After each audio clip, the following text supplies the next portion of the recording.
property to the dollar price. A lot of the construction materials used for building are imported. And, we've seen situations where some of our colleagues who peg in Naira are struggling to deliver on what they promise customers. So for us is that if you're buying a 2-bedroom, for example, if the offer is $50,000, then that's what you're paying. You can always pay it in Naira, the Naira equivalent, and you know what is the balance in dollars. This way, we can be consistent. This way, we don't need to go back to our subscribers to say, hey, there's inflation. Oh, the Naira is weak to the dollar, so pay us more. And integrity is very key to business. So for us, that's a strategy that has helped us to keep, to our word. And that's the stance we're taking. We're obviously seeing a lot of volatility, in the housing market globally. What do you foresee, the housing sector for Nigeria?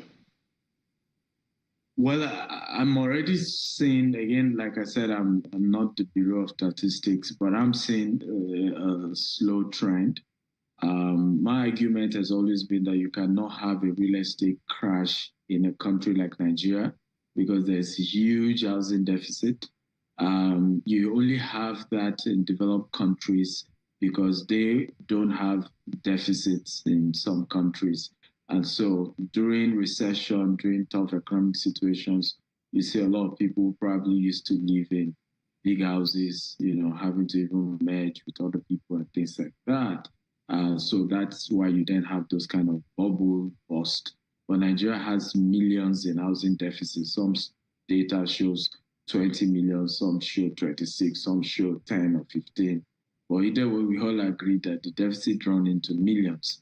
And when you look at even the private sector, construction houses that we're building right now, they are not even up to millions across the country. When you look at all the federal government schemes and programs, it's not even up to million in terms of the unit of houses being constructed. So you definitely cannot have a bust or, a crash, but you can have a slow trend in purchases because of elections, the way politicians talk, investors are scared. And remind you, major investors in the housing market are Nigerians in diaspora. They're the ones who are able to afford, this season. And they are also affected because they also earn outside Nigeria. So the issue of recession across the globe affects them, as well as what's happening in terms of their fear for the election. All right. Well, talking about rate hikes, we've seen the Central Bank of Nigeria here, they've raised rates a lot, this year. And the last one, we got about 50 basis points, about 100 basis points, actually. Not as large as the 150 we got before. How is that impacting the sector right now? Honestly, I am personally excited about the Naira redesign, and I support that policy, but not the rate hike. I don't think so, because I feel the design of Naira is trying to achieve the same thing. And we've seen a lot of compliance, with people having to remit money to banks. And I don't think they needed to do to that volume. We can see how the U.S., Treasury has gradually, in a very slow manner, raised their own interest rates. I think we should, if we have to do that as well. But in terms of how has it affected the sector, I think it has, because, mind you, a lot of people are relying on taking loans to construct houses, and contractors also having to take loans to be able to partner with developers to execute some of this building. And if you are raising interest rates, it just affects their profit margin. It affects their overall bottom line. So for me, I'm not sure it was the right decision. But again, I'm not the CBN governor, so he has the right to make, and the people in charge of monetary policy but it's affecting big time. But in our company, we don't take loan in the Nigerian market. In other countries that we operate, yes, we are open to that, but not in Nigeria. And for us, it's we just feel that the banking sector is not as supportive. And I've said this publicly many times. I think they are not supportive of our sector. I've seen situations where banks take over people's estates without being considerate about the other investors in that particular estate, and they just take over the entire thing. And so, seeing those kind of experience, I just decided that our company will not going to take any loan from any bank for our own construction. And obviously, we know, the central bankers are struggling, right now, and obviously banks struggling with, non-performing loans and all of that. So that would make it a little difficult, for them also. But let's talk about green, smart housing. Is that looking like a reality for Nigerian market?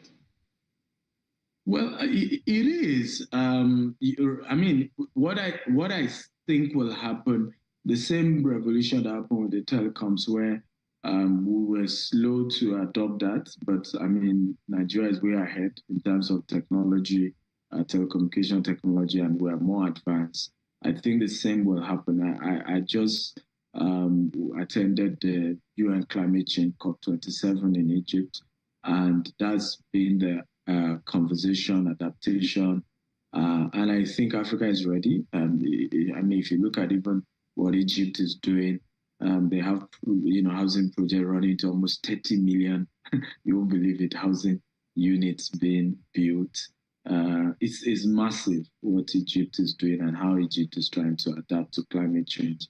And I think Nigeria can be in the forefront. We are the first company to commit to building 25,000 green and smart homes in Nigeria. And we're excited that we stuck to that idea.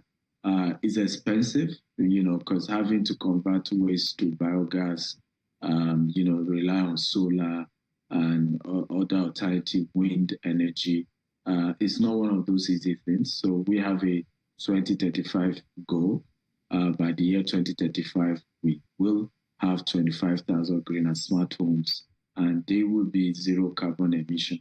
But we need money to make this happen.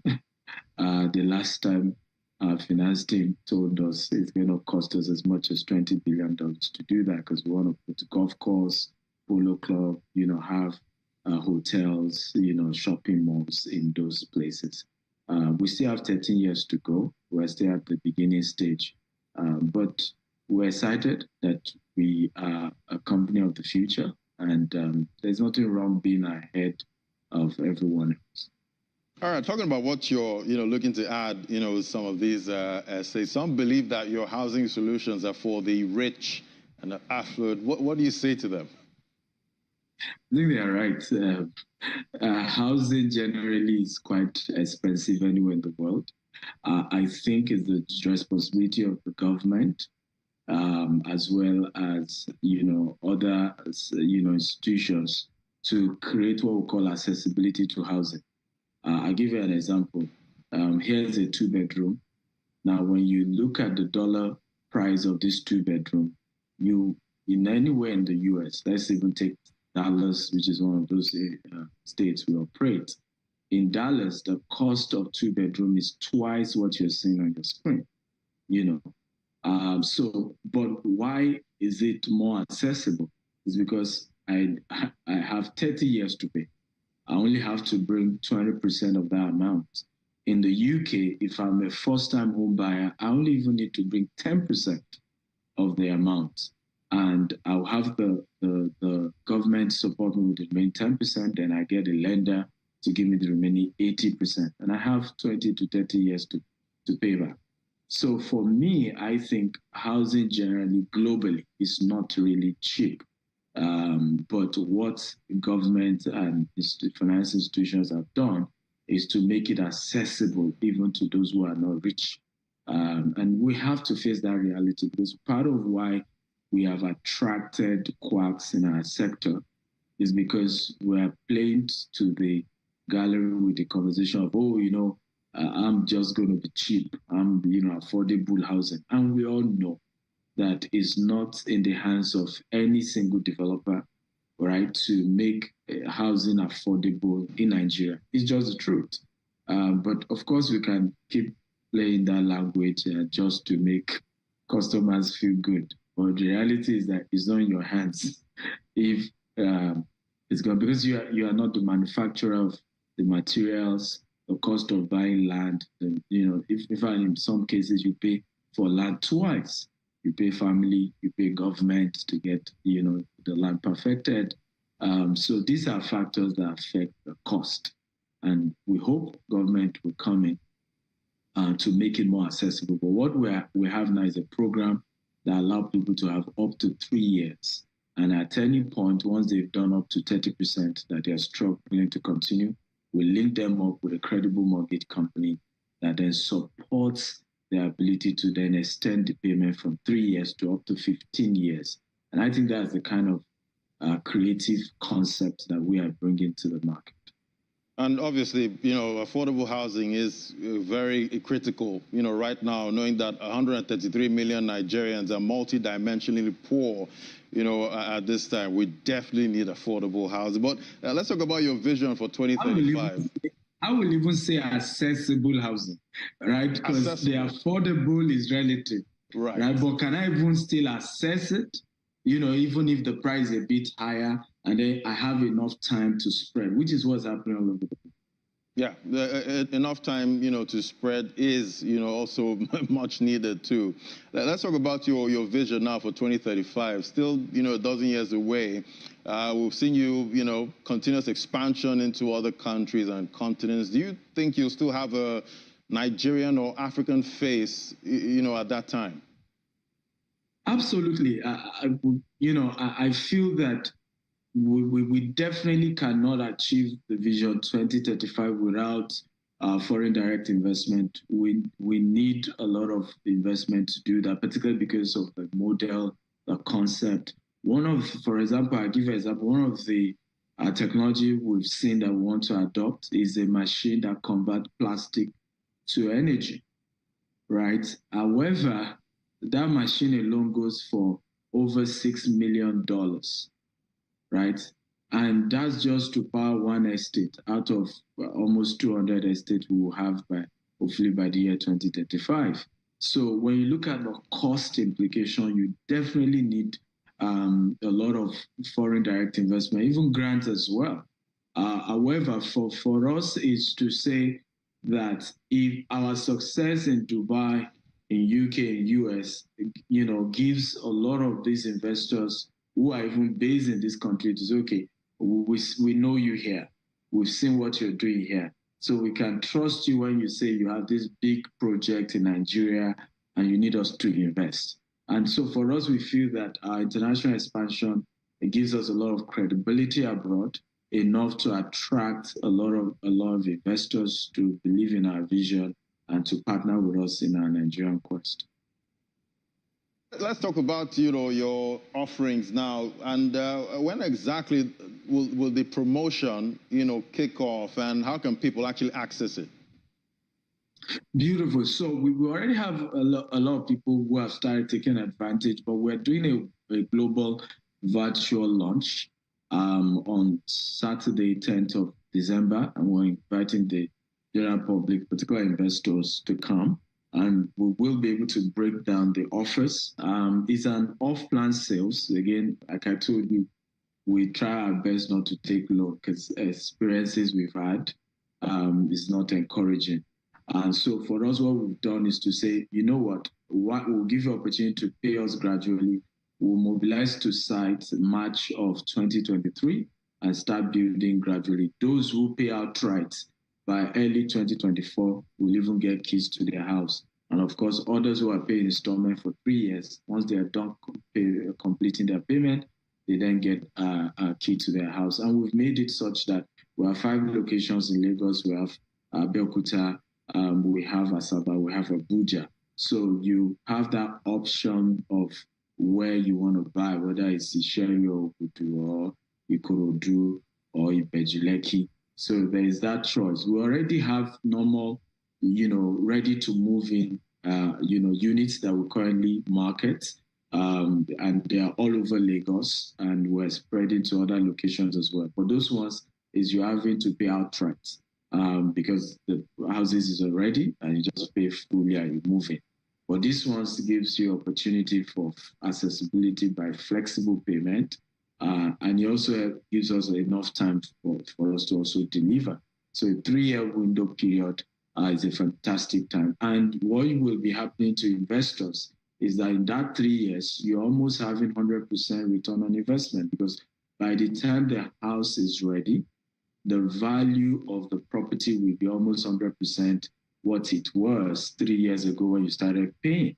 And remember, you had that flexible payment to pay, and it's one of the most amazing ways. And what we've also done is to have a subsidiary called GtextHomes that is able to help you rent out your apartment in the case where you are doing this for investment. So we're able to help you get tenants, and you are able to get regular cash flow. And that's really one of the major reasons why people invest in real estate, is that consistent cash flow that can keep coming in. You have tenants paying you, rent, and you're making more. All right, Dr. Akintayo, I know at some point you're going to give me some 30-year plan. I'll be expecting that. Thank you so much, Dr. Stephen Akintayo, MD, GTEX Holdings. Thank you for having us. I appreciate it. Can I just chip in that those who want to register for the event can visit www.gtexthomes.com/1000 units. So if you want to join us for the webinar on Saturday 10th by 5 p.m., again, the site is www.gtexthomes.com/1000 units. So you can sign up, it's free. And we'll be able to give you a lot more detail about the housing unit, 1,000 housing unit first phase of the 25,000 housing units we are doing the next 13 years. Fantastic. Thank you so much. Thank you. Enjoy the rest of your day. See you. All right, that was Dr. Stephen Akintayo there giving us the details for the housing projects. Well, we'll take a break now. When we come back, we'll drill down on the latest developments in Nigeria's banking sector. That's in a moment. Just stay with us.